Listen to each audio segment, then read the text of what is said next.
off the backs of the wire. That's all there is to it.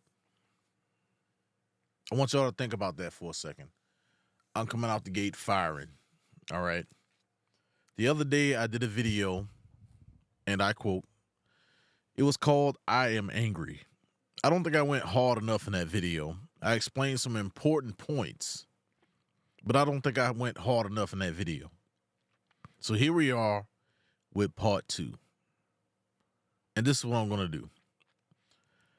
I had to put the speaking spell on the screen because most of y'all are old enough to remember the speaking spell. And for the idiots out there, the unintelligent folks, I got to break it down to the basics. I got to bring it all the way back to your childhood with the speaking spell. Except I titled this one Strag and Simp. And notice I got the monkey right there because some of y'all think like Neanderthals. So today, unlike our ancestors, we are armed with information at our fingertips. We are armed with so much information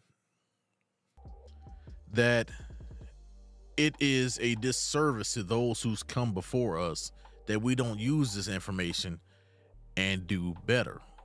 I'm not saying we're doing completely bad, but we should be doing much better than our predecessors. As it stands right now, you can argue with me, leave it in the comments. As it stands right now, we are, what's the word I'm looking for? We are failing. We're doing good, but we're still kind of failing. We have access to wealth to where anybody can put up a stupid video and become an overnight sensation. I'm looking at you, Risa Tisa. Off a bunch of lies. Wasn't even her story. Ain't no telling how much money she's made off of telling this damn story. Just telling a story. But what about everybody else? What about those of us who are well-to-do, those of us who are educated? How are you translating what you've learned into capital? See, this is where the pro-blacks got you stuck in a box. Yeah, you go off and learn all this great information, and then what? You come back to the hood, to the same folks that don't know what to do with the information? Do you come back and try to drag people along? General Tito did a video. We had a PhD who explained this very concept. Yeah, you can go out there and learn all this information. Nobody's going to sit there for no 70-plus page slideshow. Nobody's going to do it. Even if the information is good for you, they're not going to do it. They're not going to sit, and so many of us will not sit and absorb the information. See, that's the difference between me and you. Whether I like somebody or not, whether I'm trying to hear, I kind of toss stuff out the window and I'll sit and listen patiently to see what I can glean from this person who's speaking. I'm subscribed to so many people that I have opposing views with, I couldn't even count. I can't name them all. They pop up. I see the video. Yeah, you might be putting a little money in their hand because you're one of the views that got them to where they are. However, if you don't understand your enemy, you're doomed to fail. You can't possibly counteract what your enemy is doing if you do not listen to what they're doing or pay attention to what they're actually doing on the battlefield. See, all this stuff that we're doing here in the Manosphere, and I'll claim the Manosphere, even though some of these cowards run away from it, I'll claim it. They'll run away because they want to protect their precious platforms, all the while denigrating everybody else for not supporting them for why they change stance, stuff like that. I even know, hey, what's up, Coach Lamont? Even Kevin Samuels, to a certain point, was kind of moving away from the same old talking point. I get it. You got to evolve as you move on. But these conversations are not fully fleshed out. Yes, the gender war is over, but we're still putting out fires from the insurgents who want to keep this shit going. This is why I don't agree with the pro-blacks. I used to be one. And then I realized we're just spinning our tires, running around in circles. Like, wait a minute. Y'all want me to keep going out here busting my head and giving y'all money, and we're not getting anything in return? This is a circular argument. You know what I'm saying? Salute to you, Coach Lamont. But this is kind of what I touched on in the last video that I did. Like, a lot of brothers are tired of it. And just like the flames on the screen, the community must burn. It must be broken down back to where it was and rebuilt. Sometimes that takes, destroying everything and starting with a new philosophy. If you don't want to join those of us who are equipped to move forward, stay your ass over there. So many of y'all thump your Bibles talking about, all these different stories, the Sodom and Gomorrah. Those that didn't want to change perished. Let me give you a business example. Back in the day, I used to work for Best Buy in the early 2000s, $10 an hour. That was great money for that time. One of the things they taught us was that so many of these businesses didn't want to change or adapt with the times and the change in technology, and they fell by the wayside. You had Circuit City, you had Sam Goody, FYE, and so forth. They sold a bunch of electronics, but they didn't adapt to the user or the end consumer, and they fell by the wayside. They went out of business. Best Buy actually gave us a class and told us that brick and mortar stores are going away. Fast forward to today, you got Amazon, you got Temu, you got Alibaba. Thank you, Coach Lamont. And look at what we're doing. Look at where we are. Majority of those brick and mortar stores have gone online. People don't care about putting their hands on the physical product anymore. They look at the description. If it's designed well or written well, that's what they need. Hey, they click, I buy. If it saves me $20, $30, I buy. It shows up in a day or two, sometimes even in hours. And I can go about my merry way. When I get off of work, whatever I order, whatever I want to purchase shows up right here.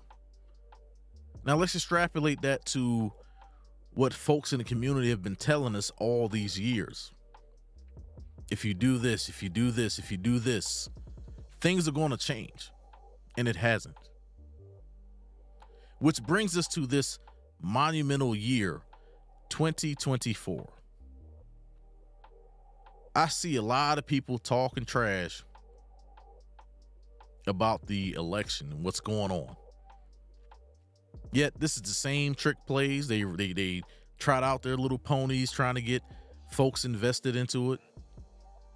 You're in awe and looking at all the grandeur of what's going on. And you forget, wait a minute, this motherfucker locked my uncles up for 20 plus years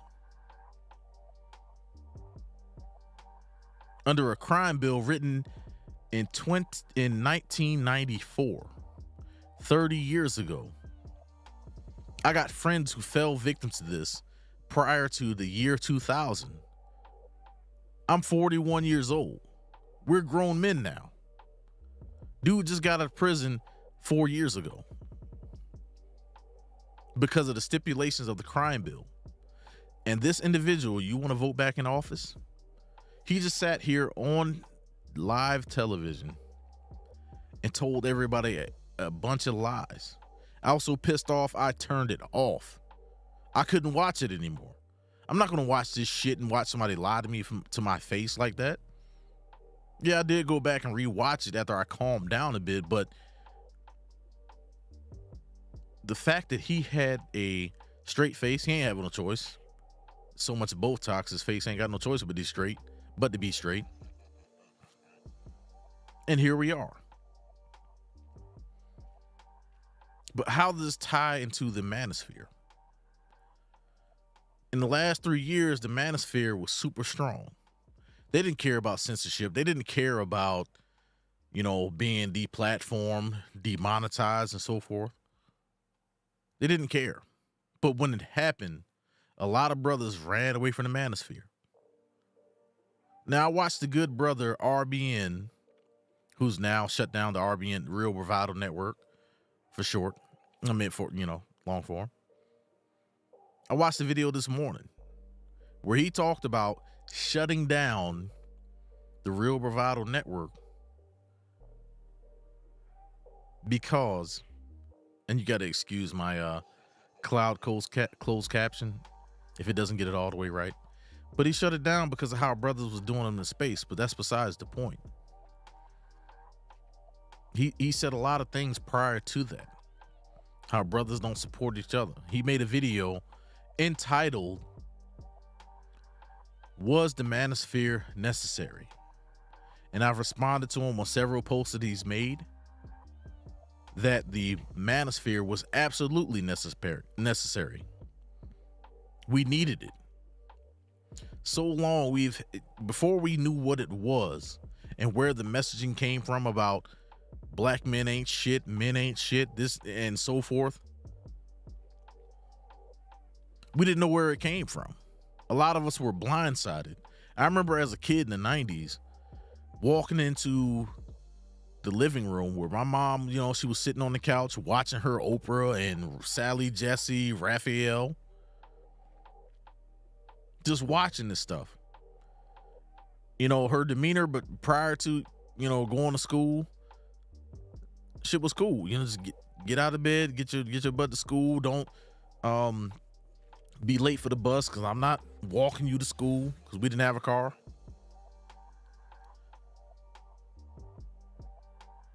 And I understood that. As a child, I understood that. But when I got out of school, and you walk in that damn house, she was on 10. You could not breathe in that damn house. You drop something, you trip over something on the floor, whatever, and she went to level 10, screaming and fussing. And next thing you know, I look over at the TV. She's watching Sally, Jesse, Raphael, Oprah, whatever it was on the TV at the time. Those were feminist messages. Those were the reason why you were told as a young child, I know I was, you ain't shit, you ain't gonna never be shit, your daddy ain't shit. And that's one of the things that RBN talked about. How your mom's a 304, how she treated you so badly. That's feminist messaging.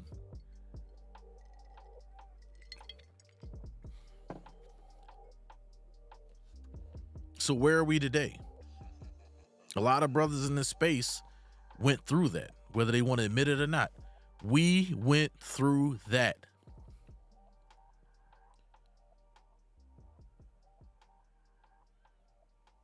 Technically,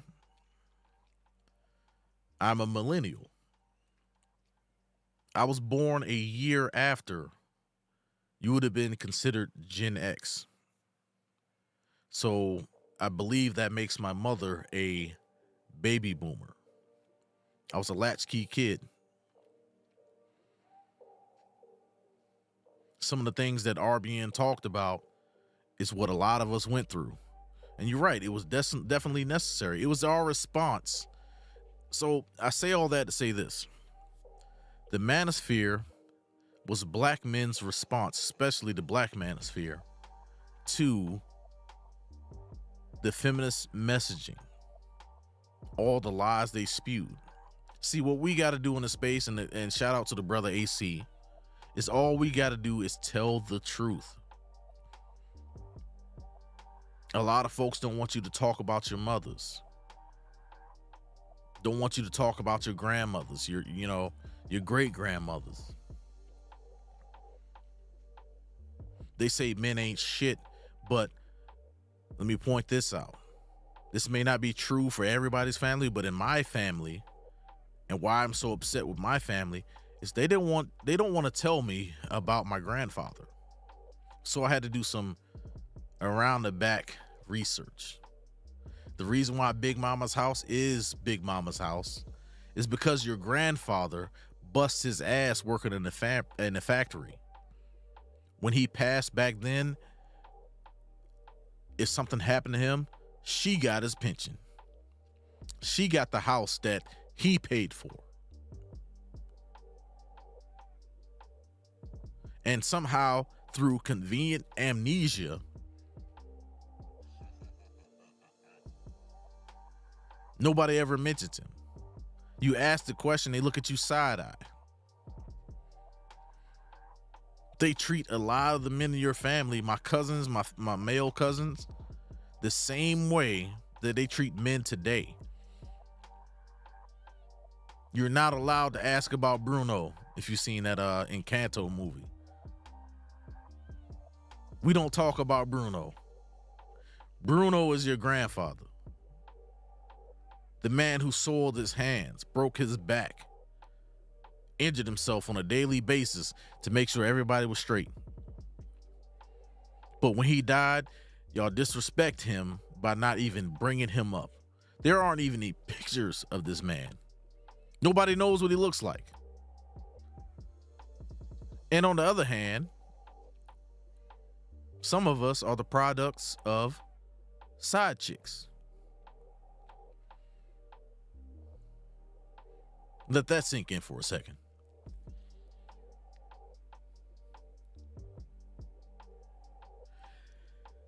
The reason why I'm talking about this today, because I'm tired. Well, not really tired, but I'm more angry than tired. I've seen countless videos of people talking about what black men don't do. We're trying to build generational wealth. We're trying to do this. We're trying to do that. But it makes no sense. The one part that always gets skipped is that the absolute smallest form of government is the family. It starts at home. Everything starts at home. Between the partner you pick, the type of person you are, or you try to be, so that you can have a strong family. I think we've long forgotten that. Through the teachings, teaching a man how to be a man, teaching a woman how to be a woman, a wife, a husband, how to take care of home. A lot of those lessons are forgotten. Yet you see today on countless podcasts that women are dishing out everything that they want. But when you ask them, what are they going to provide to the other party of equal value? They don't have an answer. And for the longest, I try to stay away from these type of subjects because my other videos, I'm trying to teach men how, or I'm not trying to teach anything. I'm just trying to show men the information. And that's the way I stand. That's the platform that I want to create. I want to show you the information. I'm not going to tell you what to do, but I show men the information and you do what you want with it. I can't tell you what to do. This is not the army in which I served 22 years. It's not. I can't tell you what to do. I would rather you, free of your own free will, make a damn decision and do better. That's what I want, but I can't tell you what to do. But you got these women out here who are destroying family after family because of feminist messaging. What can men do with it? So I am grateful for movements like the Passport Bros and SYSBM because they give alternatives. You can't find somebody or anybody to get on your program and to build your family with. go elsewhere. Give me a second.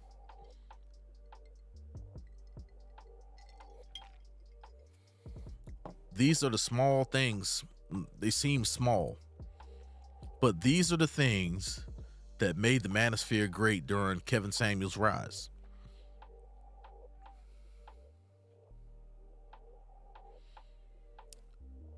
He offered, and he packaged it very well, for brothers to go out and expand their options. Think outside the box, if you will. I know it's a cliche term, but think outside the box. And that's what a lot of brothers are doing today. I challenge brothers to take up jobs. Well, my personal view is take up jobs that our ancestors once did. Those jobs are pretty much few and far in between, and they pay a lot more. The aging tradesman is a problem. But where there's a problem, there is opportunity. I don't need YouTube. I'm an electrician. I can go anywhere in these 50 United States and adjoining territories and make a great amount of money because I have hand skills. I understand electricity. You always need an electrician. You always need a plumber. You need the HVAC guys because the world is getting hotter. You need people. You always need people to build infrastructure. Every time, people decide somewhere they want to live, you need those guys for infrastructure. And I'm always going to have a job. Everybody going green, yeah, you need electricians. I did that purposely. And that's what I'm trying to get brothers to see. So folks like myself are desperately needed in the Manosphere, because I can tell you how it goes. I can teach you the ropes, how to get into a blue collar field. And no shade to the white collar guys out there, but you got to think about it this way. As long as you're a white collar professional, there are thousands more gunning for your job than the few hundred that's coming for mine. I'm not saying that I don't like to compete, but I have a specific set of skills, and a lot of people don't want to get into it. You got folks out here that got just raggedy ass degrees. Ebony K. Williams went to Africana Studies or whatever it was, and then became a lawyer. And now she's in the same arena as other lawyers. You got that cutthroat, sideways movement amongst folks with degrees in the white collar fields. And a lot of these guys, they know it. Maybe they haven't heard it the way I've presented it, but that's the way it goes. I can get a degree in some bullshit and then turn around and turn that into a bachelor's degree and then come for your job. And a lot of people don't realize that. You're in a bigger arena than me. My job makes your job easy. Imagine an office with no lights, no internet, whatever.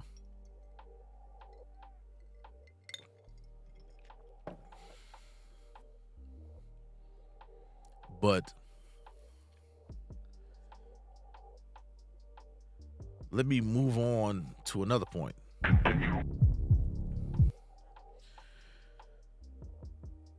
With some of the titans who've gone down in the Black Manosphere, there's a vacuum. I hope to fill one of those spaces of the vacuum. I need your support. I just need people to hit the like button when they come in. I need for you to share this to other people, because I'm just like you guys. I'm not one of those guys like how Obsidian did. It started off at blue collar or flew under the banner of blue collar. I ain't got a problem with the brother, but he did show his ass like he was around new company. And that's where I started to distance myself. Granted, we're all supposed to evolve, get better, and do things better, but his display and some of the things he's said about people, just like the dude Trey that's always on RBN's network, it kind of pisses me off a little bit. Because being a blue collar man, you are high value, in my opinion, despite what Kevin says. You're where the rubber meets the road. I'm not going to ever disparage a man because of where he is in life, because his potential could always grow.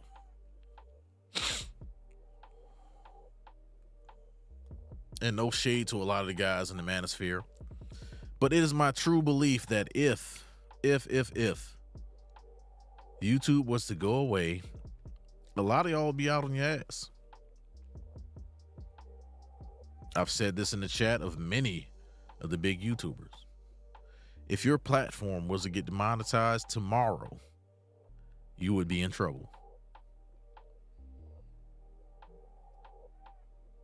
See, there's a reason, part of the reason I don't really show my face on here, because it doesn't matter. The message is the message. What does it matter that I look like? Hell, on my TikTok, under the same name,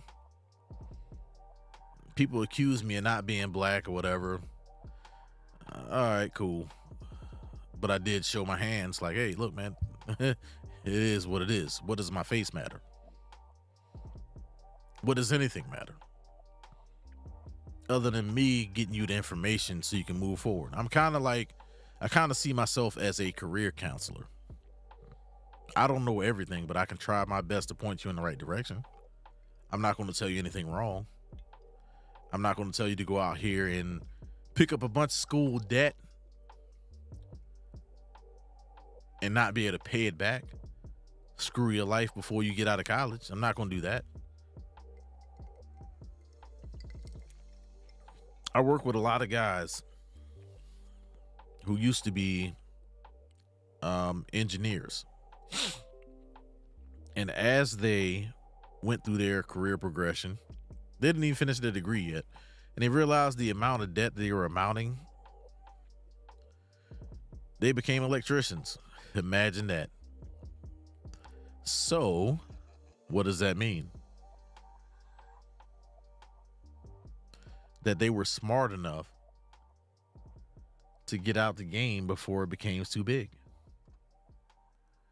Before they screwed themselves over, before they couldn't take out a loan to buy a house.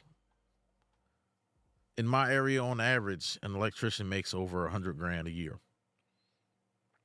Last year, I probably worked about 8 months out of the year. I worked 8 months. No vacation. I was just laid off. 8 months. When I was on the clock for a company, I made $96,000. And that was at my current rate and everything. Unemployment is probably maybe, I don't know, a third of what you make. That's not counting the unemployment. Because according to them, I got, what, 14 grand in unemployment? Well, not 14 grand. Let's see, 600 a week, 3 months, pretty close. I don't have my calculator in front of me, but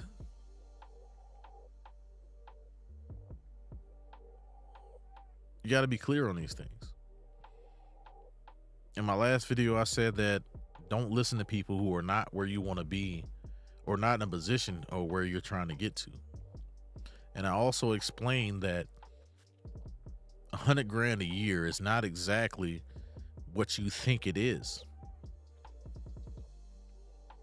Because last year I did make over 100 grand due to some other stuff I got going on. I am a disabled veteran as well.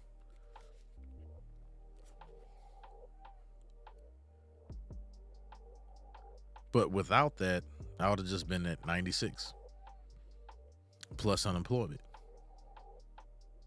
And I can tell you that $100,000 a year is not exactly what it's cracked up to be. It's really not.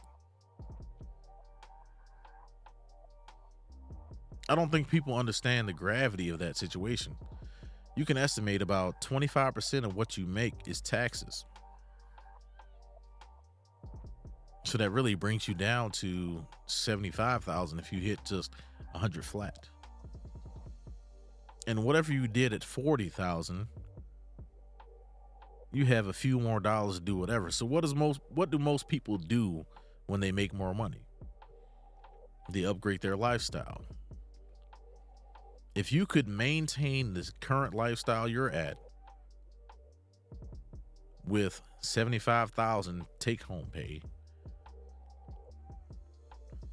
you'd be living great. Don't buy a super expensive car. Live within your means. You'd be okay. This is sort of what the passport bureaus are doing. They get a lot of flack, but I don't think anybody's paying attention to the details. You can't fight the details on this one. You can't fight me. You can't fight anybody on these details. There's no argument to be had here. For those of you that are saying, things like the young lady that said 50,000, she's shaped like a damn 2 scoops of sherbet. Talking about 50 grand ain't enough. It's enough in some countries. It was enough when I was in the Army, because that's about what I made, 50 grand a year. And I was able to take care of a family of 6. Nobody wanted for anything. Now, the extracurricular activities, I had to pick and choose, because my kids wanted to do expensive stuff, like fencing. If all of them wanted to play a sport at the same time, yes, paying for equipment, because now the schools don't even give them equipment a lot of times. You got to go out and buy it yourself. Yeah, it was tough. Food was always in the house. Insurance was paid. Car notes were paid. Rent, utilities, lights, and bills and stuff like that. This was 2015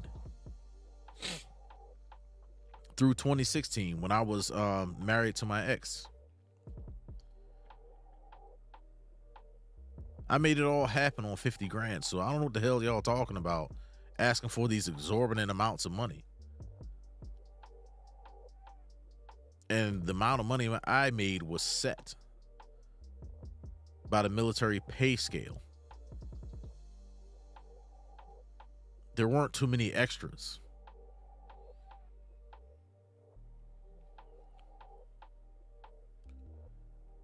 So for you folks out here running around, I need a guy that makes 100,000 a year. Man, get the fuck out of our face for that, because y'all don't know how hard it is to make that kind of money.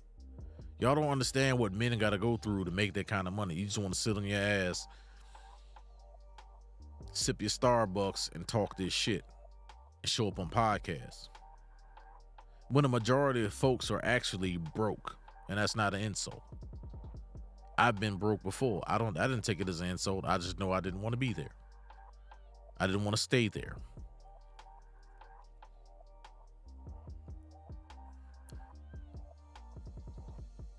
I think that we forget. We definitely forget where we came from and what we're trying to do. But for now, we're going to go through a series of videos. What the Black Manosphere has been trying to show everybody. And I'm going to start with Dennis Sperling.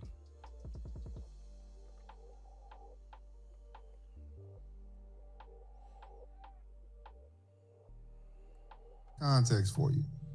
When I read Chancellor Williams' book, Destruction of Black Civilization, I noticed that when the Northern invaders came down, Black women opened themselves up, allowed themselves to be impregnated, raised the invaders' children, and it was that same buffer class of children that turned on their African family their mother's family, the indigenous Africans, and allowed those northern invaders to come in and take over what we have now as Africa, basically a conquered continent. I look at books like Daughters of the Trade, which took place in 1500 all the way, during the transatlantic slave trade. It was African women who allowed these Dutch and European slave traders to marry into those families. They literally took care of these men and helped conduct the slave trade. They would enslave men and women. And when I look at that, it's like, damn, I'm starting to see a pattern. When I come over here to the United States, South Carolina, I believe, I forget that, what's that major city in South Carolina? Charleston, South Carolina. 60% of the black slave owners in South Carolina, and yes, black people did own slaves, 60% of the black slave owners in South Carolina were black women. And so, and then I look at the fact that, yeah, you know what, a lot of these so-called... All right, let me stop right there. I show you this because I've also looked up that stat. It's saddening. A lot of people have a problem with the Black Manosphere, but all we're doing is highlighting the truth. You heard what Dennis Sperling has said. You see what he has said. In his editing, I know this is on a different account, but in his editing, they even showed the cover of the book, Daughters of the Trade. While the women of our culture are telling us that we ain't shit, we're showing how we got here and why we got here. I'm not calling all black women bad, but before you criticize the Manosphere, you need to go through an extensive catalog of the many men in this space showing you exactly what we're talking about. Everything we do here is backed by facts, data, statistics, historical markers. Continuing. Captives, sex slaves in these relationships with these white men were happy to do that because it meant they get to sleep in master's bed. They got to have master's half-white bastard babies. They got treated a little bit better. They butter biscuits a little warmer, had a little bit more butter on it. You see them? They get to say, my babies is my man. These are man, and they might mess around and inherit some money. Hell, when I look at the HR department right now in some of these white companies, them goddamn human resource directors, those black ones, damn, they give brothers the hardest time. So it's like, it's almost like, and please put me in my place if I'm wrong, but it seems to me as though black American women have been the best assistant to the white man in his oppression of black people since the first northern invader came into Africa. Does that mean we are inherently, our sisters are inherently untrustworthy? Are they inherently arrogant? Do they just think that little of us? Help me understand. Are black women just inherently If you meet a man that has never checked you about the way you talk, if you meet a man that's never checked you about how you wear. Did you know that black men are 80 times more likely to marry a black woman more than any other race of men? Also, less than 1% of white, Asian, and Hispanic men currently have a black wife. So, listen, I'm all for women expanding their options and finding the best man for the job. I'm all for that. But can we please be honest about what's actually going on? And this whole idea of, other races of men or non-black men being more romantic, I don't know what's more romantic, being a side piece or being a girlfriend, or somebody committing to you in marriage. Personally, I think somebody committing to you in marriage is a lot more romantic. And all we got to do... All right, now I showed you this video because this young lady, even I don't agree with women speaking to men on certain issues. She hit the nail right on the head, okay? She talked about loyalty. But I've seen in the last couple months, was folks talking about loyalty. Black men ain't loyal. Black men ain't loyal. Loyal to who? Black women? I don't think anybody should be race loyal completely, because we're all trying to live out here. I mean, that's the truth. We're all trying to live. White, black, Hispanic, Asian, Haitian, whatever. We're all trying to live. Now, some groups practice this loyalty to the extreme more than others. But what I've seen in the last couple months, like I said, was that black men do not practice any type of loyalty. Black men who are well-to-do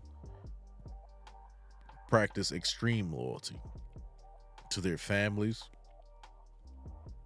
to their children, and to the communities they live in. Notice I didn't say black community.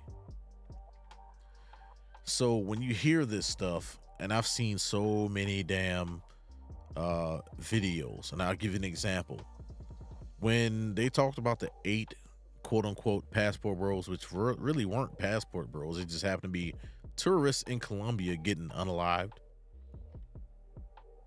It was black women targeting black men in a fear campaign. Where's the loyalty in highlighting the fact that a few black men got killed overseas? And the same could be said for what happened in Gambia.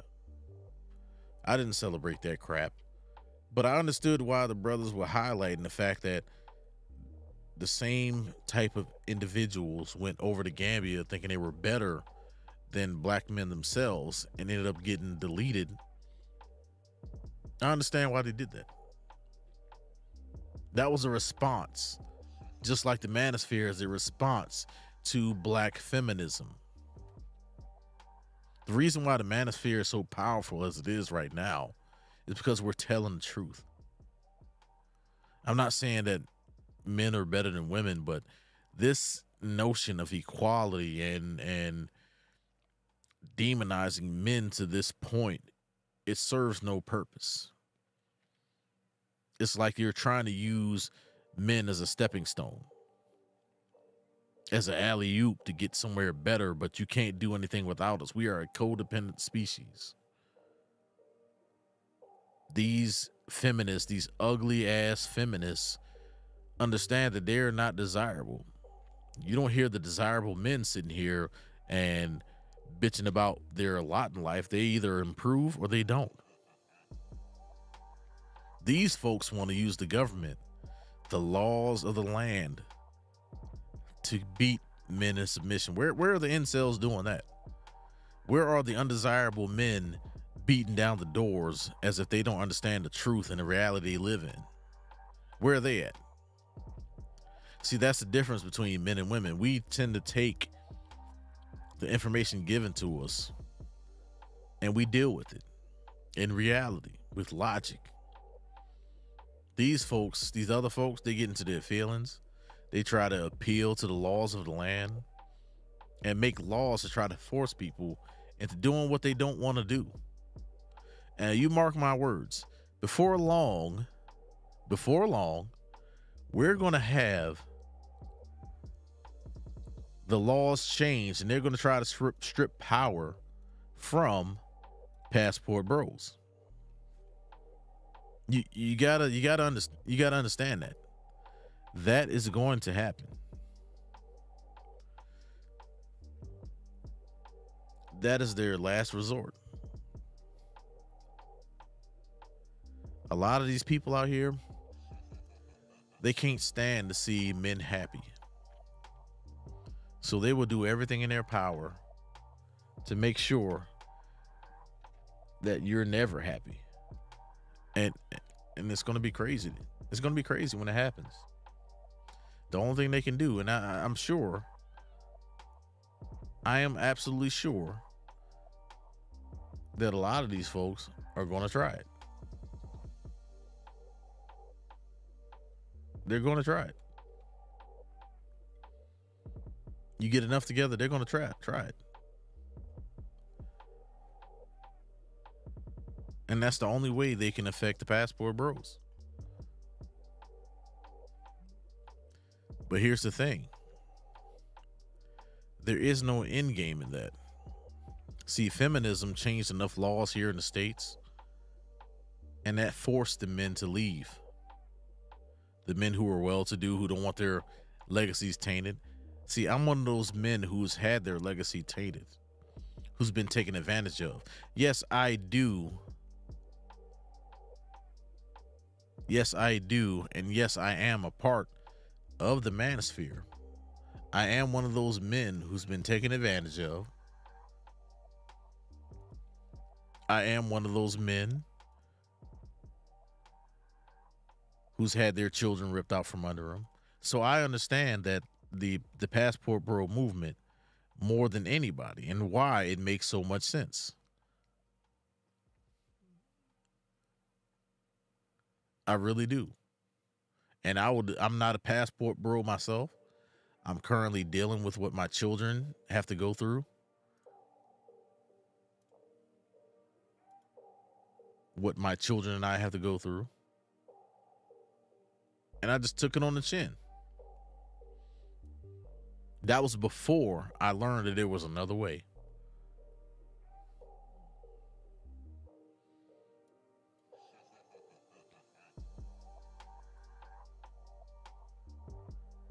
So to me, oh crap, I just did something with my chat. Give me a second, let me fix my chat real quick. Properties.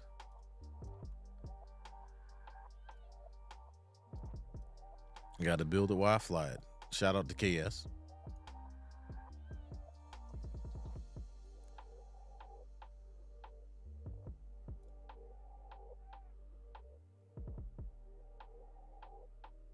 The hell?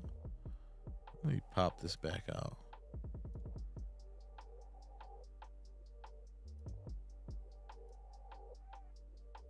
Huh. For some reason, my chat is all showing up on the screen. Interesting.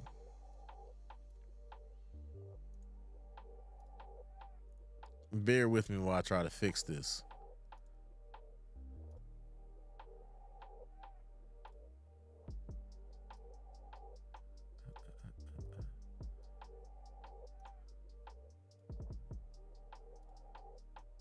All right, there we go. So yes, the Manosphere is needed. It is desperately needed.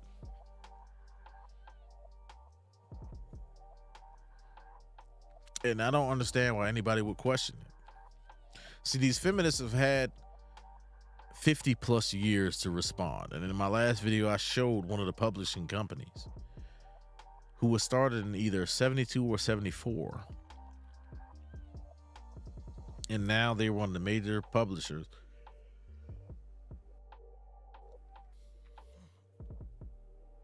of female studies. Not that I have a problem with females per se. I don't. I have 2 daughters. Currently married my second time. I don't. But we do have a problem when you try to put one above the other if you're trying to be equals. In no way, shape, or form is that fair. It's not fair at all. Granted, it's like you're punishing young men for their lot in life. You're basically punishing men for what happened in the past. And you can't do that. You seriously can't do that. But moving on. So let me just go to the hood nigga, because the hood nigga already gonna go above and beyond when he comes to a girl like me, because he's gonna appreciate what I bring to the table versus a good guy who knows he has all these options. He's gonna take me for granted. So I'll just go to the hood nigga who gonna, you know what I'm saying, take me on the adventure I deserve. So let me just go to the hood nigga, because the hood nigga already gonna go up.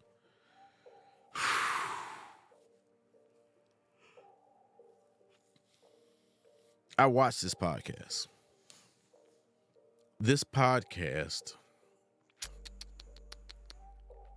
and I should have did a video back when it was fresh on the brain. I just happened to concoct all these videos on TikTok. What you're viewing right now is a bunch of videos I collected on TikTok of liked videos. And it just reminded me of what I've seen. Now look at the phrase on the screen. Yes, the manosphere is needed, right? A lot of brothers in this space have been telling folks to leave these types alone. And shout out to Accountable Commentary, Brother AC. He coined the term watch for the reach back. Don't accept the reach back. This lady on your screen, as she's laughing and smiling, right? Her looks will fade. She'll probably end up with a bunch of kids. And then she'll reach back through her Rolodex, if y'all know what that is, of men she's come across, and then all of a sudden, like, hey, I've always liked you in high school. You know, I remember you from college. Remember that one time we hung out? And they'll come back to you. They'll say, hey, you know, I think you're cute. I've always had a crush on you. There's a lot of men here who've had this issue, who've had these DMs. I've had quite a few. And what I've done over the years, and a lot of people may say this is childish, like, no thanks, and then block. And I've done that. I didn't have a term for it. The brother AC came up with the term, don't accept the reach back. You cannot build a community. You can't build a family with these folks, with these ready-made families. We're not doing that. As a former stepfather myself, I can tell you it's the most thankless job I've ever had in my life. When the kids got grown, I helped this woman raise one kid who was our own and a niece who we got custody of. They barely talk to me.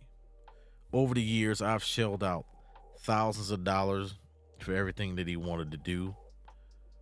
I have spent countless hours supporting after-school activities, going to events I really didn't want to go to, but to support them. I've gone to 2 graduations. I've paid for 4 prom outfits, limo and all that other bullshit. Yet when they go off to college and they start their life, I don't even get so much as a phone call on Father's Day. I don't get a phone call on my birthday. I don't get a phone call on Christmas, New Year's, you name it. I was there at every single event.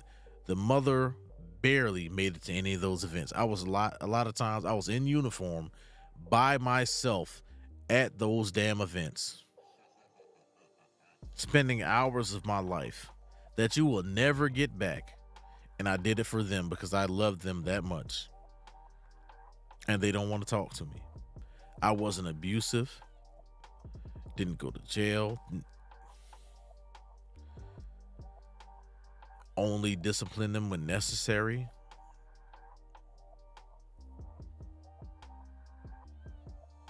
But once they got grown, it's like, oh, F that dude.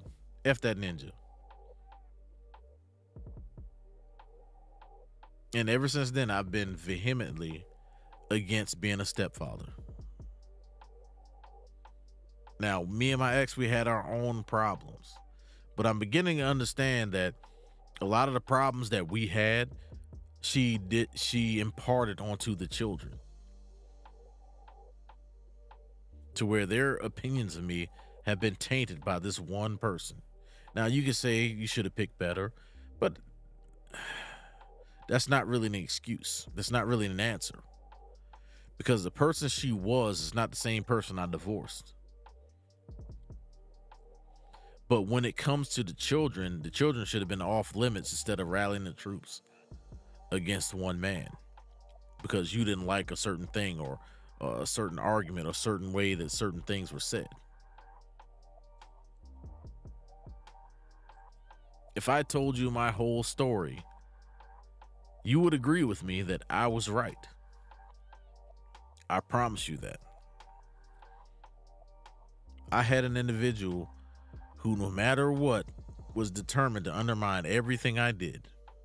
I was trying to buy a house. She would buy dumb shit or steal from our savings to buy things that she wanted. I filed the taxes. I'm like, hey, we need to pay off these cars as soon as possible because I'm tired of paying these car notes every month.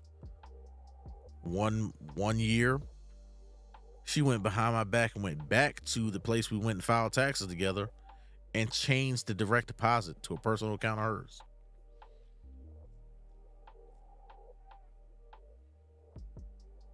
That was a year before I paid off all our cars because I was looking to the future like, hey, we could save $700-800 a month because we had 2 car payments. I could save that money every month if we just used the tax return and pay them off faster,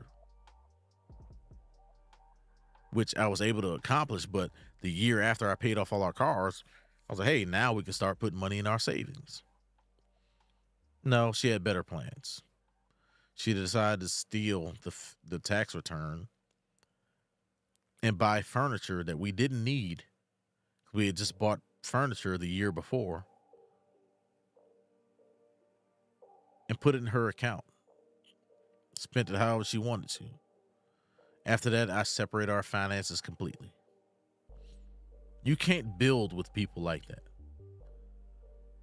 My idea was that I'd rather buy a house than paying rent.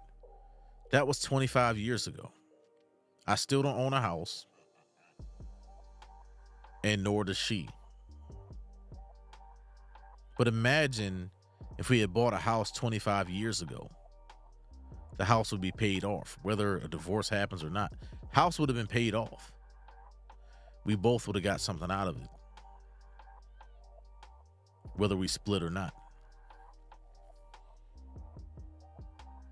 See, these are the things that men think about, and why women like this on this screen will never get a clue.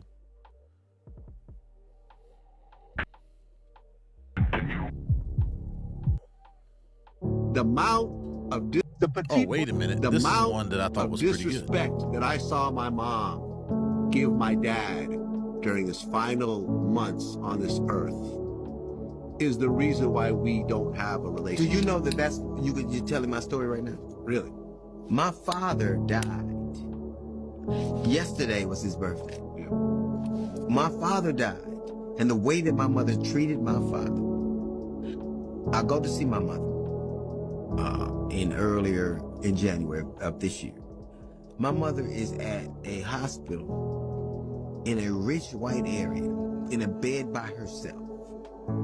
My father died and left her everything. She has her bills paid off. She has money in the bank that they never would have had. And the way she treated him makes me not be able to see her. The amount of disrespect. Now, doesn't this sound familiar? Isn't what I talked about?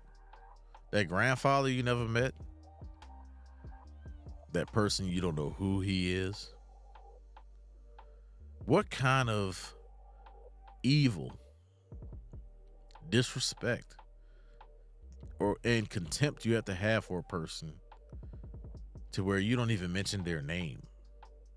That you never tell your children who he is? This right here is a prime example. That man busts his ass for years, just like I did, just like many of you have done. And for what? For people that never appreciate it. I don't even hear, I had 2 grandfathers that I've met. The one that died the most recently, you don't hear them speak about him at all. At all. But you hear about my grandmother quite a bit. How she looked like my mother, how they love my mother, how they love both them and my grandmother. You don't hear anything about Bobby at all. one of the very few times I was able to go on leave prior to a deployment, I was there. We took him back to his hometown where he was born and buried him there. He never served or anything, but we buried him there. I was there. And as soon as he was in the ground, it's like the talk of him stopped. I love that man. He introduced me to all the old show tunes. You know, Sugar Pie, Honey Bunch. He stayed playing that song on the 8-track in his Cadillac. Does anybody else remember who he is? Probably not. Not even the males of the family remember who he is. I do. Something about being the patriarch, being the man of the family, kind of stuck with me. And that's what he was. He lit up every room he went into. He set my grandmother up really good on my mother's side. She had a brownstone in New York, all paid for. Only for my aunt to come in, have them sell it, stole the proceeds. When she was on security, she stole that too. Became her legal guardian when she got dementia and stole a bunch of money to support her raggedy ass daughter who's never worked a day in her life. And everything, matter of fact, everything she's worked at, she's quit. How's that for you? All the hard work my grandfather put in, and my grandmother too, to be stolen by her sisters and her greedy ass kids.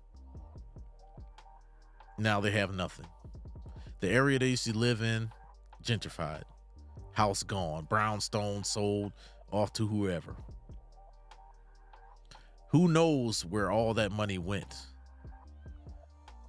That brownstone, when I remember, was worth like $300,000, right? But in New York, as of right now, probably went for $800,000. There's your generational wealth. This is why you can't build anything with anybody. In my family, just like many of y'all's families, the energy is put mostly into the girls. How do you expect the boys to become men if you don't put anything into them? I mean, what more do you want? What can we do with that? You're supposed to pull yourself up by your bootstraps with no help at all, no family support. What I've noticed about other communities is that they support each other.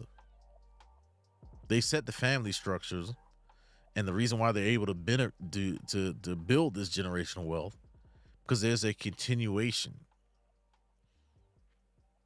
There's continuity between the different generations. They got businesses and homes and so forth that they hand down from generation to generation, as well as money. Where the fuck is that for black men? Where? This is what pisses me off. Black men are expected to provide every damn thing and get nothing in return. Not giving a hand up or a hand out. Go Google some of these damn scholarships for women. Black women specifically. There are thousands of them. And then go Google black men scholarships. You'll get search results for general scholarships that everybody can jump into. You look up the J community scholarships. They have them for J men and women. The only people in the same boat as us is white men. And this is why they saw the game early. They said, to hell with this. I'm not going to go out here and bust my ass and pay excess tax dollars into the system. I'm going to do just enough for me to get by and enjoy my time and live free. But y'all want to call them incels. Well, fuck it.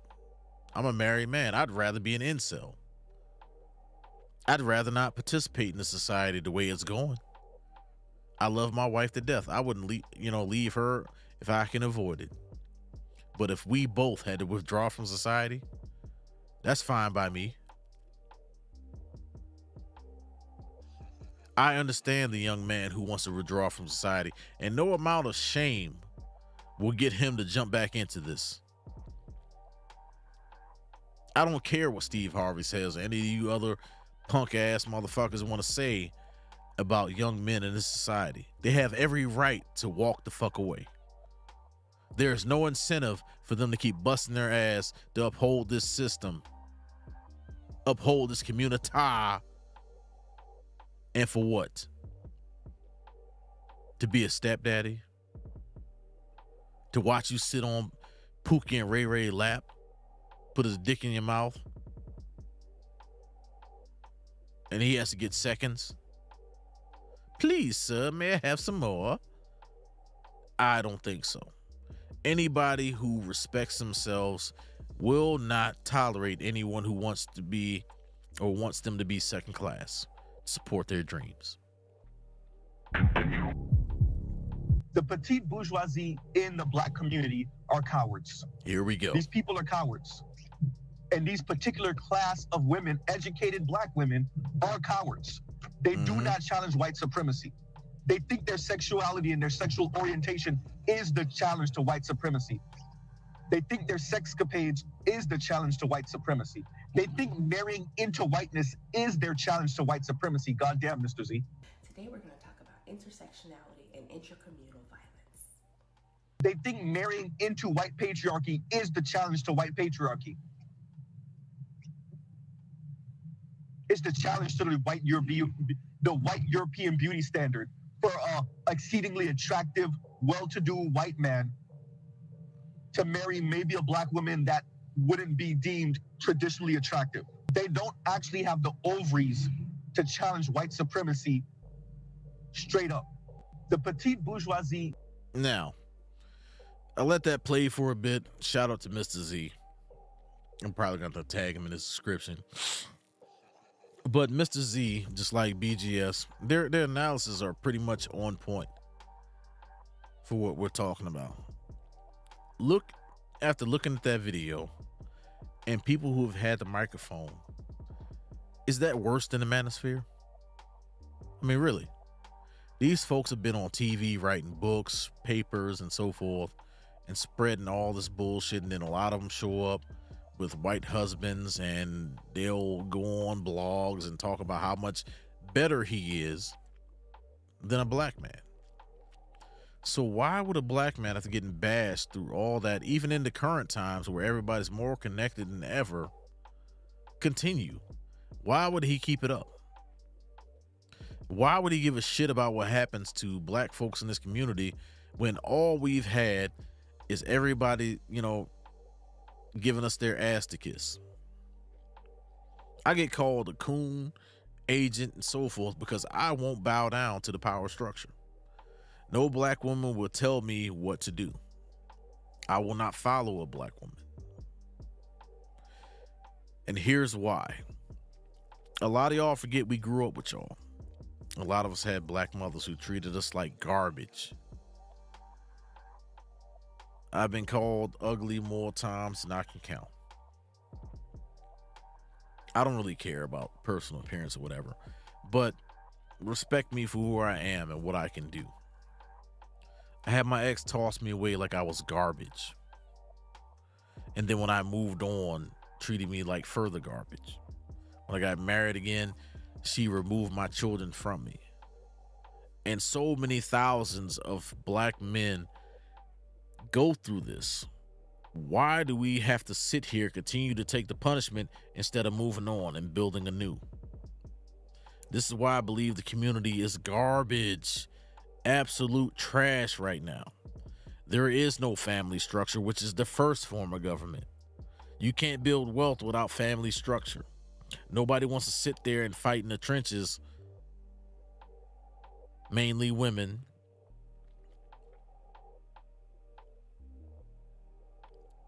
and endure for the sake of the next generation.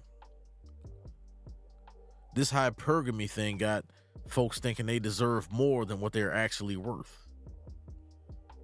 So you'll have a dude's children and then say, he's not good enough. Instead of maintaining what you have and teaching your children to do better, not expect better, but do better, and doing something to pass down to them so they have a head start, you'd rather just move on to somebody that has more than what you have. You want to take the easy route. And that's pretty much what it is. So many of us want to take the easy road versus the hard road, which is long lasting, because if I'm not mistaken, the saying goes, fast money don't last. That goes for anybody who wants to just marry an athlete or entertainer who has millions of dollars, and then when they fall from grace, now you want to jump ship and take half his shit. Rather than build something with a average, normal, everyday, hardworking man, because it is possible. I have investments.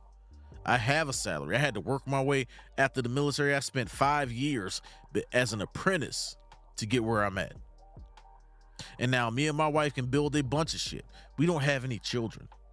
Now it's about building a legacy, maybe a bunch of stuff that we can pass on to them. And for the record, no, my wife is not a black woman. I've been there, done that. Never again. And I mean that shit. Because what I found out is that the black women in my family agree with my ex-wife and what she did. Black women I've talked to online agree with my ex-wife and what she did. There was no abuse. I was getting abused. There was no domestic violence. There was no cheating, no nothing. All we had to do was maintain our children, like so many people have done before. But I get the short end of the stick. I get to pay child support and everything else. And for what? And I'm the one being hated and lied on, reputation destroyed.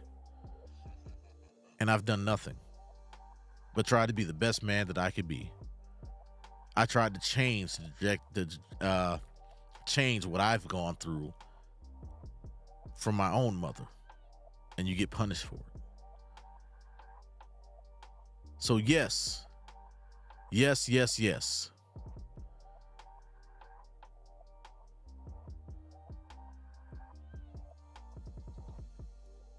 The Black Manosphere is needed. This is a place where we can compare notes, talk to one another, in hopes to escape this perpetual cycle of get together, have children, get, separate, and now we got all these single mothers running around. Because it's a problem. Single motherhood is a problem. These dudes making single mother homes is a problem. I don't agree with them. I can't stand these guys because everybody else gets blamed for the shit that they do. We all are catching hell because of what they do. And I try to give it right back to them. Good at her fucking job. One of the things I've heard most consistently from black men who practice this is that sex growing up, in particular to the United States, particular to the black community, was always about her pleasure. Your value as a man was determined based on how well you pleased her. How not only did you figure out her kink, but of course, the second part of that is performing, right? And so many men have reported that the sex act is all about pleasing her. Even in, from high school on, I've heard men talking. You got 3. And one of the things I've heard most consistently from black men who practice this is that sex growing up, in particular to the United States, particular to the black community, was always about her pleasure. Your value as a man was determined based on how well you pleased her. How not only did you figure out her kink, but of course, the second part of that is performing, right? And so many men have reported that the sex act is all about pleasing her. even in, from high school on, I've heard men talking about this kind of starfish dynamic where a woman will just lay there and expect you to perform. It's not exactly what I was looking for. You got 3 kids, ain't no husband nowhere around. You're not a prize. But you think I'm gonna sit here and let you talk about men and hairlines being too far back or they being too short? I'm gonna sit here and let a woman talk about men like they trash, but you got 3 kids, you ain't never been married. Like, ain't nothing wrong with you. There's something wrong with you too. You had 3 different opportunities. I'm not gonna do that. I'm not gonna allow it to happen. This man's hair could be on the back of his head. Maybe he need to be bald. Who knows? Who cares?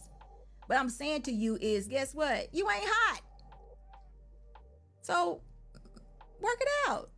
What happened to humility? Why we can't be humble no more? What is wrong with women? What is wrong with y'all? I'm talking about y'all. You ain't talking about me. I'm humble. I try to always give thanks from where I'm at. You got 3 kids. If you're into relationship podcasts, you're definitely familiar with Red Pill Manosphere content. Just like these black feminist relationship podcasts, they're no different.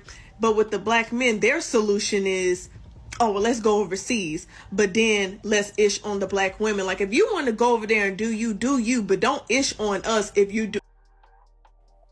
That never happened. That never happened. When those guys started talking about being passport bros, eventually, at first they were talking to other men. And then people like this wanted to chime in. So of course, when you start shit, people are going to respond. And that's all it is. That's all it is. These dudes responding to the backlash that they got for putting the information out there. Hey, don't deal with these people over here in the West. Go overseas. Where's the problem in that? Oh, y'all just want to go overseas and do this, that, and take advantage of these people who are poor and so forth and whatever. And that's what they did. That's what they did. If you don't have a solution. Shout out to Quiet Storm on TikTok for bringing this topic up. But see, a lot of people, and I like Kevin Samuels, but a lot of people think Kevin Samuels was the creator of his talking points. But his teacher was Tariq Nasheed. Who knows about that? The Mac Lessons days. Now that was real.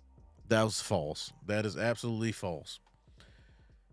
When Tariq Nasheed was doing Mac Lessons, that fell into the realm of the dating coaches. There's a difference between the dating coaches, the men of the red pill, black pill, whatever pill you're talking about. There's a huge difference. And the passport bros, you throw them in the mix. Kevin Samuels didn't get that from him. He either got it from Tom Likas or David Carroll. Those guys came way before him. And prior to Tom Likas, there were a few guys that were already talking the same type of way and how to deal with certain types of women. So this chick does not know what the hell she's talking about. Gang. Don't get me started in the people in the comments, because some of y'all be creating little monsters and they be having this delusion in their mind as if they're more than who they. Hold on. You want to call the men delusional, but you got 2-inch nails. You have 2-inch nails. You have processed your hair. You have a nose ring. And I'm pretty sure either you're using makeup as well. And yet you want to call them delusional.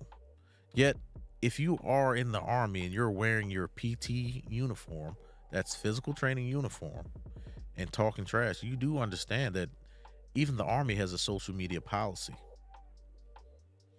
You cannot sit here and give these wild ass opinions about men, and yet you have nails that men do not like. You have a nose ring men do not like. You have straighten your hair, that is not natural. Men do not like that. But we're delusional. All right. Really are. I mean, look at some of the men's profile pictures, but then y'all want to talk about the women. Oh, and don't get me started on the Exactly. Something is definitely suspect there. 50-year-old man but can still pull a 21-year-old. Like, what woman in her right mind wants to be a stepmom at 20, but you have a problem with dating single moms? And that's cool, right? But I'm a 20-year-old that's going to settle for a man that has 3 kids by a previous... Hold on. What the hell is she talking about? Most, let me back up a second. Most women have more children than most men. That is a fact. By the time men are 40 or 50, they have children. You're in your 20s. I knew chicks at 15 who had kids already. They are doing their best to project what they're going through onto men. And that's what you just heard here. I don't know too many men at the age of 20 who have children. Except Pookie and Ray Ray and them. Relationship or marriage. Oh, well, I have stability. Okay, she's using you for your 401k plan. But go off. Like, what do you have in common outside of sex? But would complain about weave, lashes, and nails. If you're into relationship podcasts, you're definitely familiar with Red Pill. You know what, Mr. Bloodier, I agree with you. We the data is in. According to that website, what was it called? Singlefathers.org. The fatherless home, the fatherless generation is rather what it's called. And they put out a huge list of all these books and studies that talked about single motherhood versus single fatherhood. And 80% of the men in prison came from single mother homes. Now, the 20%, and I had to explain this to my wife the other day. She's like, well, you came from a single mother household. She thought she'd be snarky when we were having a conversation. I'm like, look, the 20% is the exception. Just because I didn't go to jail, my brother went to jail. I got arrested, once. We're still the exceptions because we didn't go to prison.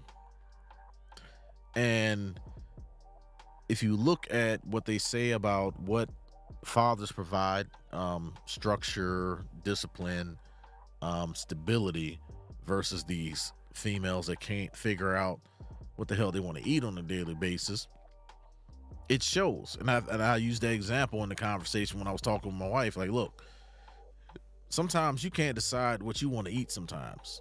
Imagine applying that to children. We get it. The nurturing part, y'all got that hands down. But when it comes to how to live life and operate as a man, that's where the fathers come in. And this chick right here, it baffles my mind that these chicks get on the internet and make videos like this one, and they will talk about, a single father with kids, but don't want to step a woman with kids. That is false. A lot of men with children would rather deal with other women, with women who have children. They're more understanding, but a single individual who doesn't have any children shouldn't be coming into a situation of a ready-made family, period. And I don't think people understand that. I really don't. Like it that always get lost in the conversation. All right, continuing on. Manosphere content. Just like these black feminist relationship podcasts, they're no different. But with the black men, their solution is, oh, well, let's go overseas, but then let's ish on the black women. Like, if you want to go over there and do you, but don't ish on us if you don't have a solution. Shout out to Quiet Storm on TikTok. Then I'm gonna toss you another one real quick. Any military chick, and I'm gonna drop the dirt on all this. I messed up, and the chick that I dealt with, she was in the military at the same time. I did not know that a majority of them are ran through. The military, Army, Navy, whatever, is mostly men. Any female in that environment cannot possibly say no to every last D that's in there. Eventually, somebody's going to slide through. Okay? That is a lot of temptation. That's like if the reverse had happened and the military were mostly female, no dude on this planet would be able to, unless he had that sexual orientation, would be able to avoid that temptation. So I know the same is true for females because they have the same, at a certain age, have the same sex drive as men. Exactly. Barracks bunnies. So I can't take her seriously. I dealt with a chick who happened to be this post-sergeant major's daughter. And when I found out, I kicked her to the curb. Like, oh no, you're not messing with my career. You know, you get upset with me, and next thing you know, this dude is coming to find me, or I end up being his driver and he makes my life a living hell. Hell no. A lot of folks do not know about the women in uniform. They are absolutely terrible. They are terrible. Think about the environment. You have a bunch of alpha males running around all day long. All day long. Like the type of men that would join and fight, and you're competing with each other, talking trash, lifting, getting as swole as possible. You're in an environment with all the same type of men. She has the pick of the litter if she joins the military. When we were on deployments, those chicks were everywhere. Just don't be the dude to get that one pregnant. All right, and that's all I got right there for. Let me jump back quick. Jump back here to TikTok, because like that was one of the things that kind of bothered me a little bit. Women do not. You know, RBN, aka the Real Revival Network, he's going to change his name. I'm gonna wait and see what he's going to change his name to. What he did was he highlighted this quite a bit. He talked about, and he did a couple of videos on the Manosphere, but yet anybody besides myself and him has not really done videos on, except General Tito. He just did one today on the state of the Manosphere. And I see a lot of people, a lot of black men running from that term Manosphere, and I don't think that we should. We call it the Black Manosphere. Let's own it and polish our content to the point where it's irrefutable. That's what Kevin Samuels did. I think a lot of people forget that. They forget that. What made Kevin great was that he polished his content. He made sure to present himself in the best light possible. It's kind of what a lot of us are doing here as far as we go into space. I had to jump back to my speaking spell for a second while I get this other media ready. I may give a review some of this other stuff tomorrow, but I mean, it is what it is.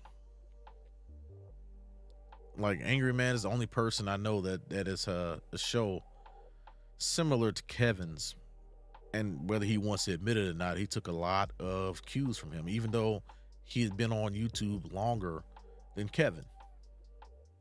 A lot of these guys have been on YouTube a lot longer than Kevin, and they don't want to admit it, but they took a lot of, everybody borrows from everybody. But the facts are the facts. The reason why we're here is why we are here, and I think we need to stand firm on that. Stop distancing yourselves from the Black Manosphere. The Hoteps, the pro-blacks, these black feminists, they're not shying away.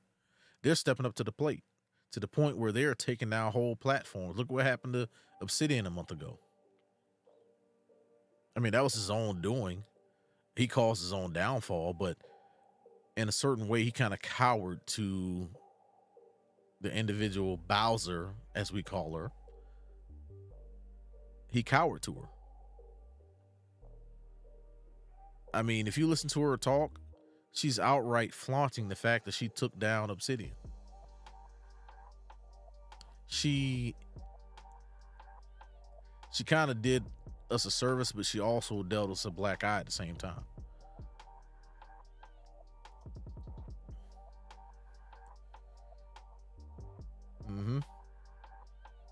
Exactly. So I'm not the smartest individual in the room or on YouTube. I don't claim to be. I don't try to be. I believe I'm intelligent. But if you move away from something, you can't take the intellectual property with you. So if you went from Coke to Pepsi, you are forbidden. And a lot of times, if you've ever been anywhere, I had to sign an NDA. I worked on some projects for Facebook where we had to sign an NDA. You can't take what you know from this place and go anywhere else. You can't even talk about it. So why are we allowing folks who are trying to distance themselves from the Manosphere and take the talking points with them? Well, part of the reason is because they don't have anything else to say.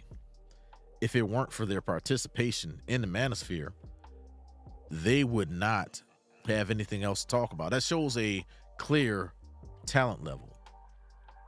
Now, most of the talking points I used on this page, I come up with myself or my own variations. I try to think about things because I don't, I think about all the people I watch, and I try my best, and I'll take time off so I don't start sounding like them. Because it's not hard to be influenced by people, especially if they're really good. You're going to be influenced by them in some way, shape, or form, or fashion. It's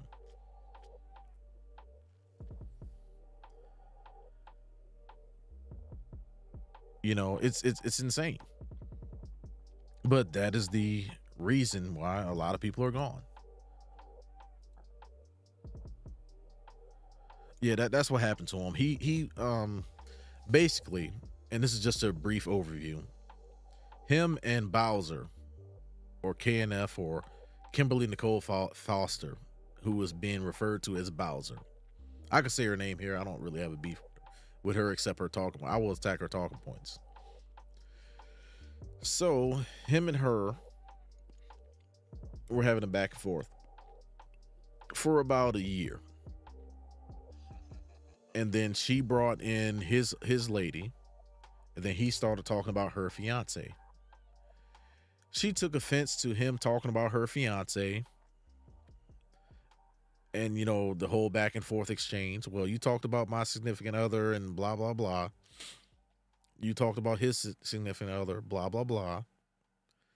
And she took offense to it. So she started pulling on the levers of power at YouTube, saying he's harassing them and this, that, and the third, when all he was really doing was attacking her talking points.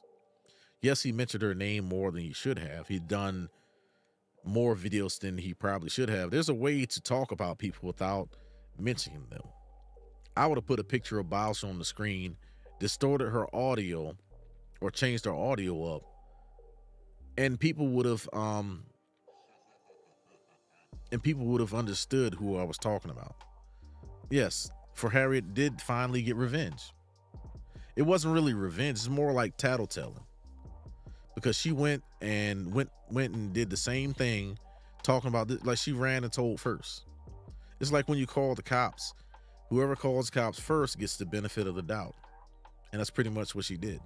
She's been, if you had to say something, she's been harassing every individual of the Manosphere by talking about them without mentioning their name.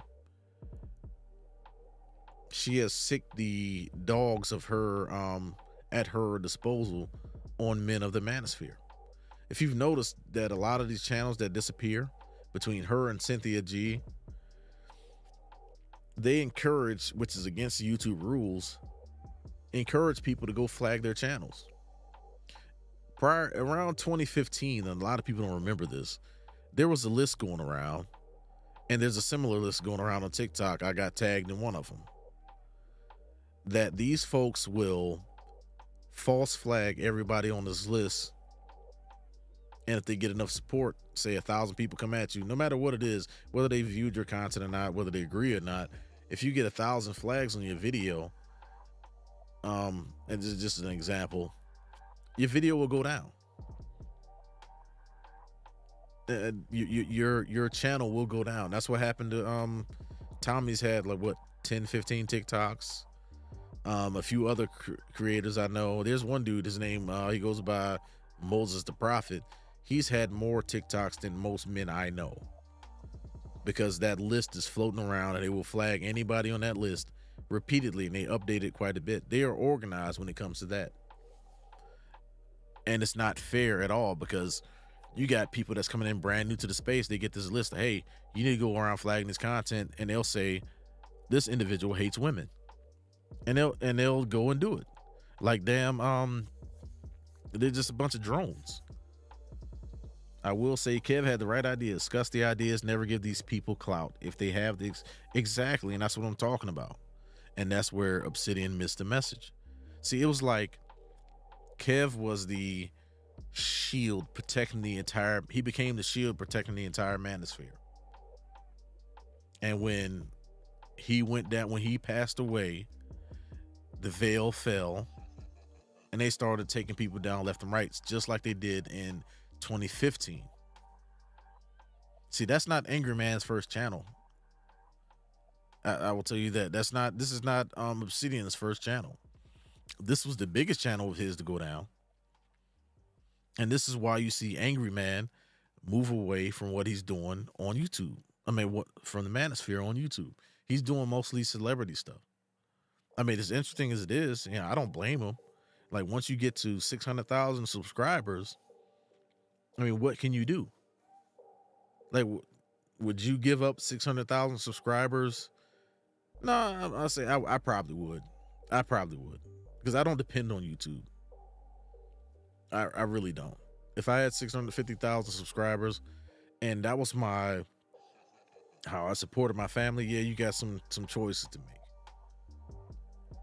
But I am not one of those guys that depend on YouTube. I make over 100,000 without YouTube. I'm just here because I don't think the Blue Collar Brothers is represented the way he should be.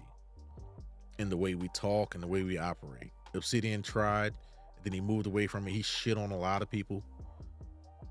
He said some things in last year that I didn't agree with when people challenged him about the blue collar thing, because he got far away from it.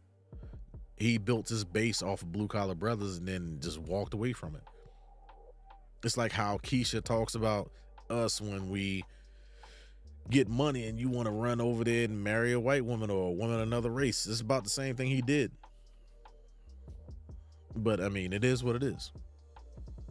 I see Manosphere 3.0 coming up on the horizon. And I don't think it's going to be with the generals of the past. I think it's going to be people like me, RBN, whenever he stands up his next channel. I think it's going to be, who else? General Tito, Mr. Goodbread, Keep It 100, Dr. Tiasan Johnson. Definitely won't be Mr. Jap. Minister Jap, correction. I mean, them folks are old. They got to go. They got to go. They walked away from the Manosphere because they thought that the kitchen was going to get hot.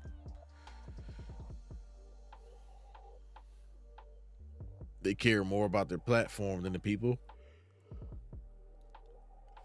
And this is where I give the white Manosphere credit.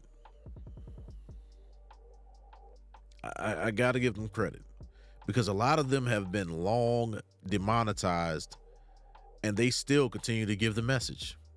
They care more about the mission than getting the money. Yeah, they wrote their books and they've done other things on the side to make sure they're supported, which is what any man should do. You don't want to be out here with your ass flapping in the wind. But you can't just abandon everybody and walk away. And he even did a fucking video talking shit about why he did it and tried some half-ass apology / justification for it.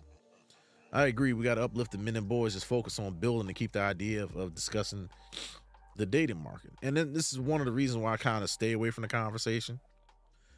I hit it hard today for the first time because all this stuff starts at home. If we all remember growing up and how broken our homes was and how important both parents are, we got to do it. You have to have that discussion every once in a while.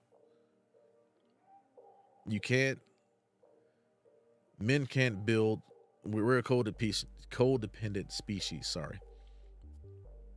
We can't build anything. We can build a lot on our own, but to keep the legacy going, you need women for that. You need unselfish women for that. And what the Passport Bros have sought to do was bring in women from other races. And yes, those children are going to be black, but they'll have the women to keep the legacy going.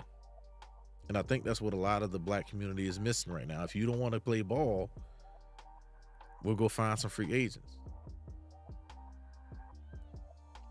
And that's why there's such an uproar and people trying to do stuff through legislation and try to paint Passport Bros as this thing. It's like they want their cake and eat it too. We want to continue to talk shit and beat on you. It's like the old saying goes in the army, and I don't know if y'all have ever heard this before, but I'll drop it right here. The beatings will continue until morale improves. So once again, the beatings will continue until morale improve.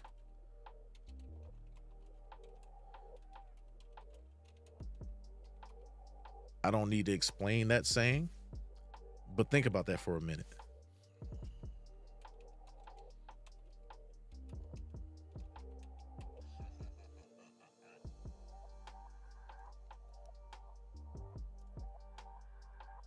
And this is the way the community has operated for the longest.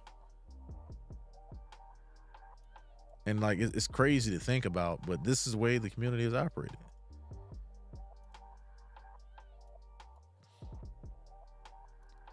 We're going to keep beating on black men, keeping on beating on black men until you give in to whatever we want. And for some reason, not letting me pin this to the chat, but I'm trying. Anyway. Exactly. I know that one all too well. But that's the way we're operating. I took that from the army when I was in. I did 22 years. I heard that quite often. And a lot of people don't understand what that means. So for the people that don't understand what that means, you're gonna take you're gonna take it and you're gonna like it pretty much. Whatever we dish out, you get no say so. Take it and like it. And move on. Take your bowl of gruel, sit down, shut up, and eat it. And black men of today, thanks to the Manosphere, because I know that was one of the first things I found out when my ex-wife dipped off with my kids. I was like, man, this can't be right. I can't be the only one going through this. And that's how I found the Manosphere. My eyes were opened. And I've typed this in the chat with so many people who I follow in the Manosphere, whether they say they're part of the Manosphere or not. And they don't get it. I don't think they understood, but now we have we got a foundation. Now people will understand. And now people will understand. We can't move forward like that.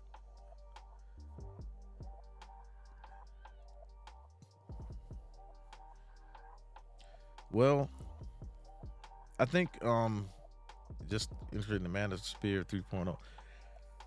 So what I think the Manosphere 3.0 is going to end up doing is focusing back on the money.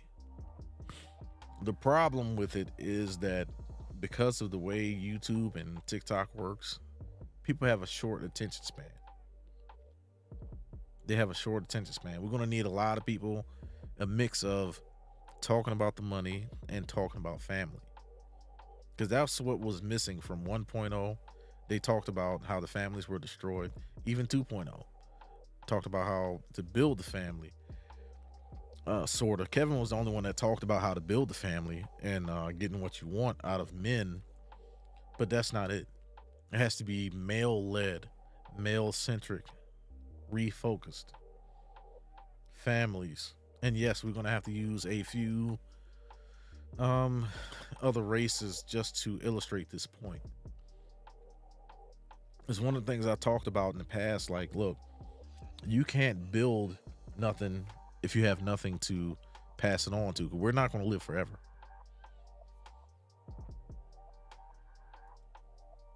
Yeah, I mean, I would advise it, but the way, all right, so I can't tell you what to do, but I'll tell you what I'm doing. What I've done was a couple of videos on where the money is and the different jobs that you can do to get the money that you want. Okay. And I showed quite a few to give everybody a choice and variety. The video, I think it's titled, let me think about this for a second. The video, I don't have it in front of me, but it says, trades make more money, and it has a question mark on it. as a purple and black background. So what I did in that video was I showed this website called Union Trade Scales, and a lot of people have mixed opinion about unions, whether you join a union or not, but it gives you an idea of where you can go. Okay, and then I would show some of the social issues, and then I would refer to people to folks like Sergeant Willie Pete. He's been on some shit lately, but if you look at his earlier videos, he talked about the youth and how if they don't have hope or jobs and so forth, that they start turning to crime, pretty much. Just to summarize the last couple videos he's done. So I tried to marry those two concepts together by showing you where the money is and where you can always be gainfully employed, whether you have to change cities or move somewhere else, learn the trades or whatever, because trades, in my opinion, pay the most money over time. And then you can pretty much travel anywhere you go. I know I'm an electrician, so I know plenty of electricians who travel up and down the West Coast and up and down the East Coast.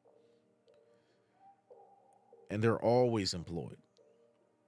You always need an electrician for something. There's a lot of, the way the internet is going and technology is going, they need data centers. They need charging stations. They need solar farms, windmills, you name it. IT is great, but what's going to happen with IT? Here's what's going to happen with IT. It's going to be just like the bachelor's degree surge. Everybody says IT, but they're not specific. People started talking about programming and developing and stuff like that. There is AI taking IT jobs right now. That's the problem with IT right now. So as I was getting out of the Army in the early 2000s, computers was the big thing. It was the big thing. Everybody's going to computers, computer this, computer that. I was going to school for it.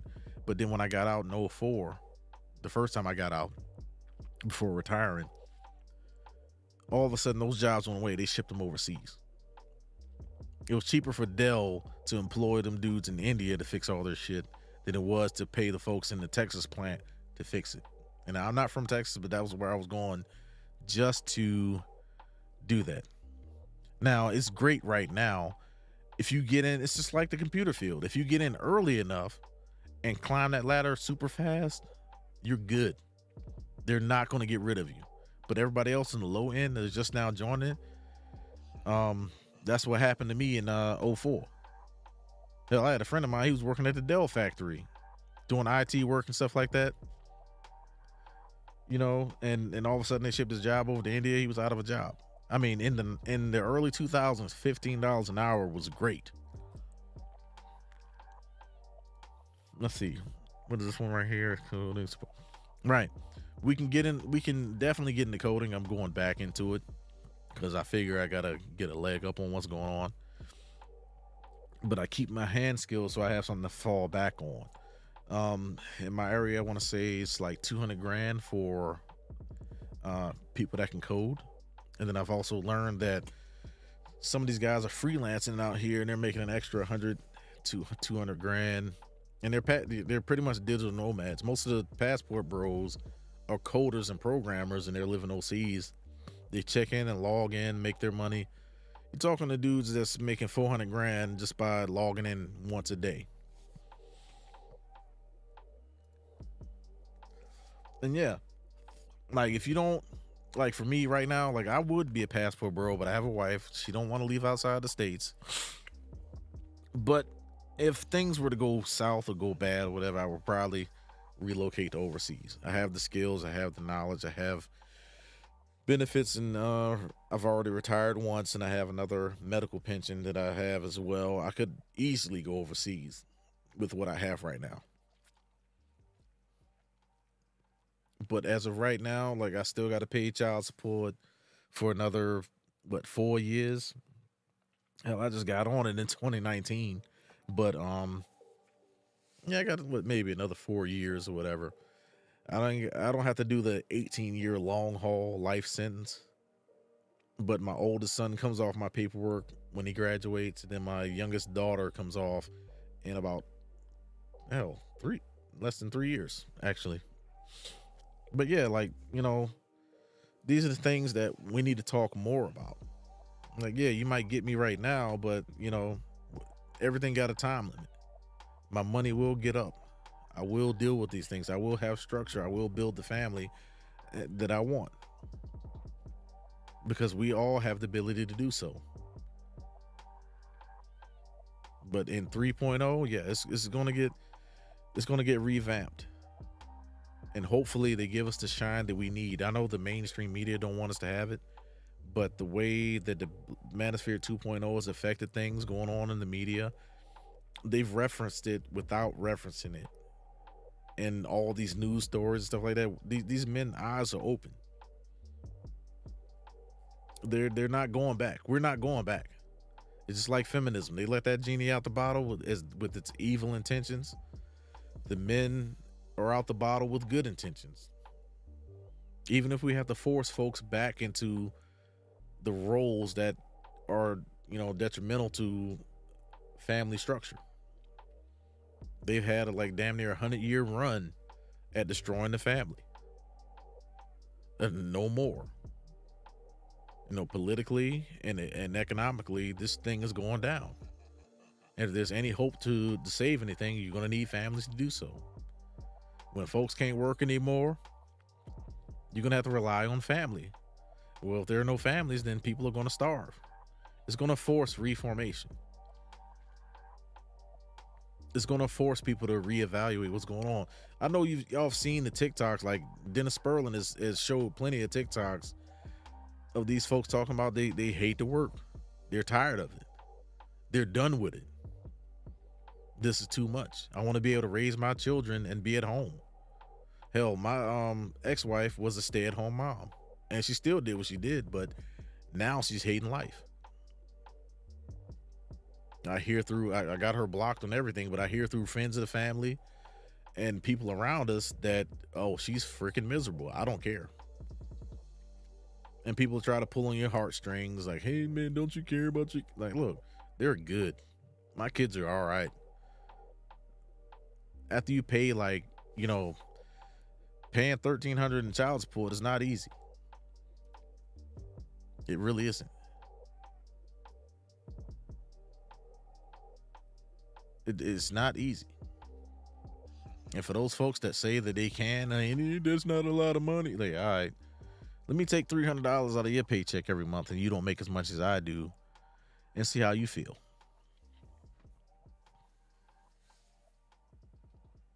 Which is one of the reasons why I don't bother. Like, the amount of time I got left on child support, it's not even worth fighting. It would cost me more to fight it than it would to just pay it. And then there's a possibility that you're going to lose and you're still going to have to pay it anyway. And then have to pay an additional debt out of pocket for a lawyer. These are the smart moves. This is Manosphere 3.0. It starts this year. We're going to continue to highlight the L's of folks that think they can walk away from tradition.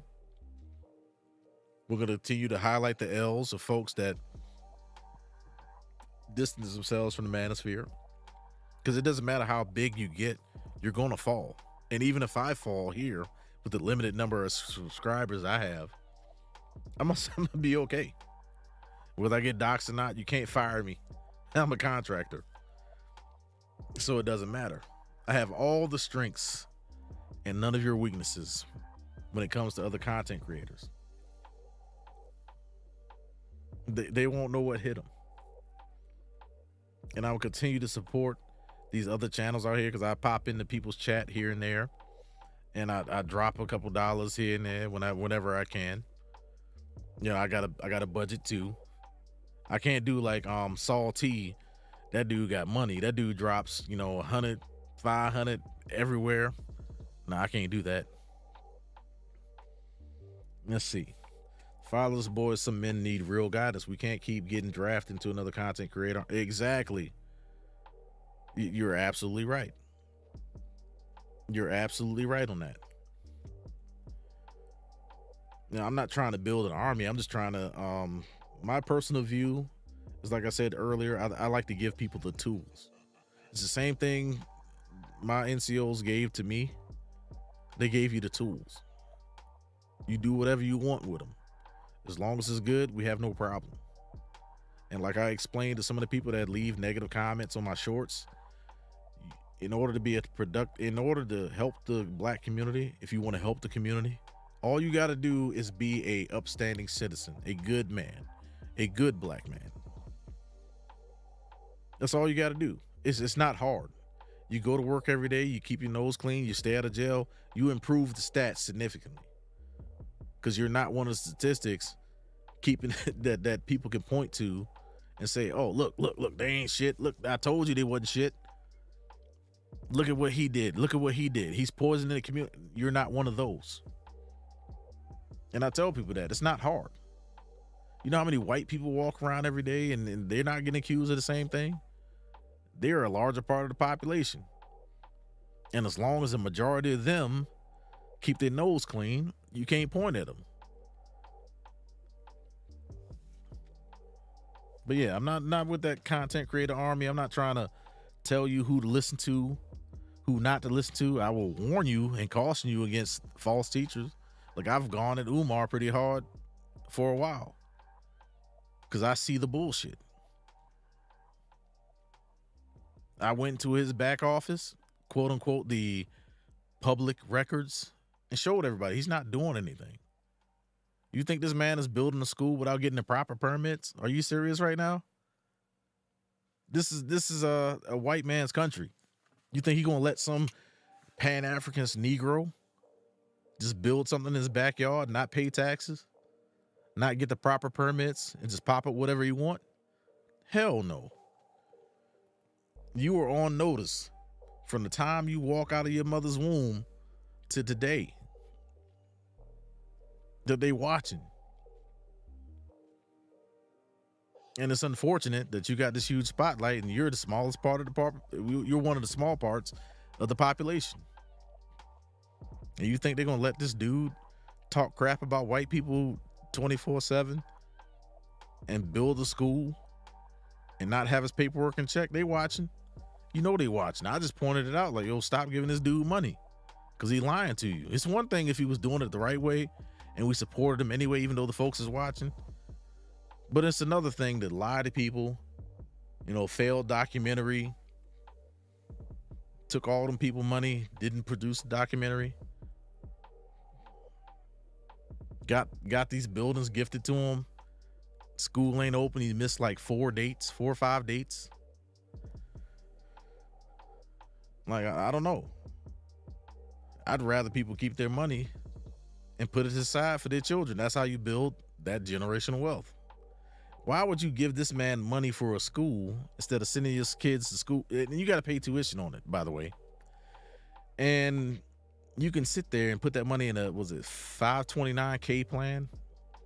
And that money will grow tax-free and they can use it for their education so they don't have to go into debt like so many of us had to.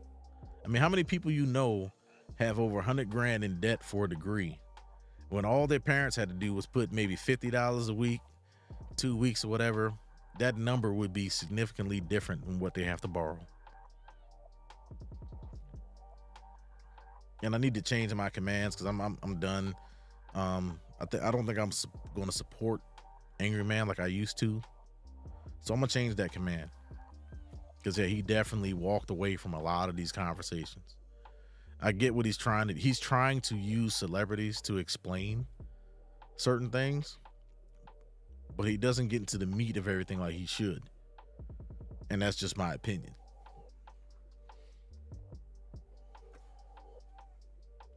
But yeah, wait for 3.0. I'm gonna do my best to lead the charge on this one.